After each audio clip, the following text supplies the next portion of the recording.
got steak tips. Steak tip number 1, hot pan. How you can tell? Get some nice hot water, put it on the pan, should sizzle like that. Now what we want to do now is you want to get this salt right here. We want some nice coarse salt. And we're going to really just salt that puppy because it's a nice big cut of meat right there. You need enough salt to get on both sides. So I'll flip this boy over.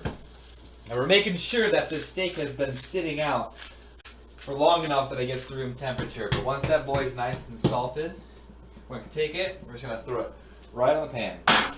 Like that. And then we're going to at least minute 45, depending on how thick the steak is. But about an inch thick, about a minute 45 should do.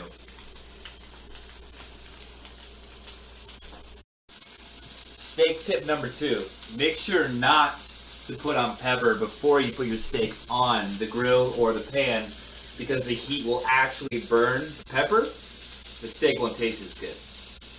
So right now we're encroaching on a minute 45. I'm just going to go ahead and flip this boy over, and as you can see, got a nice char on the outside. But don't worry, that inside is still nice and rare. But if we did a minute and 45 on the first side, we want to do less time on the second side. So I'm going to do about a minute on the second side here. Maybe 55, 50 seconds, something like that.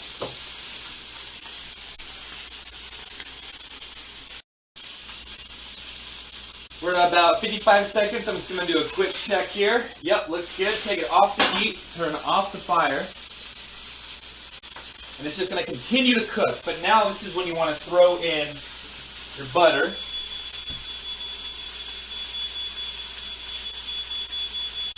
Get it in there. Make sure it is off the heat here. I'm going to throw in the garlic on the sides here.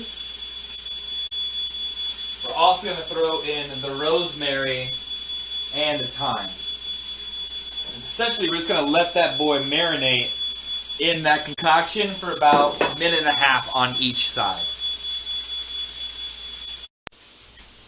Alright, so that steak's been chilling in there for a little bit now, maybe 2 minutes, 3 minutes max. I'm going to take the steak out, but first I'm going to set down the rosemary and the thyme, some of the garlic as well, kind of spread it out there. Then I'm going to take the steak and I'm just going to set it right on top, like that, and I'm going to actually pour this butter on the steak as well. It's just going to sit there. Now this is actually when you're going to want to put on the pepper as well.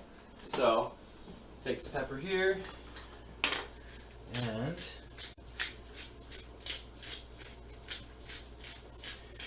should be enough pepper right there. And we're just going to let it sit for about as long as we cooked it. So we'll just say, 8 minutes, and we should be good to go.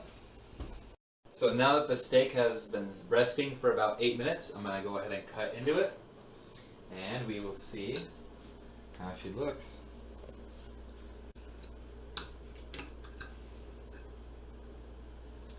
Alright, that's perfect right there.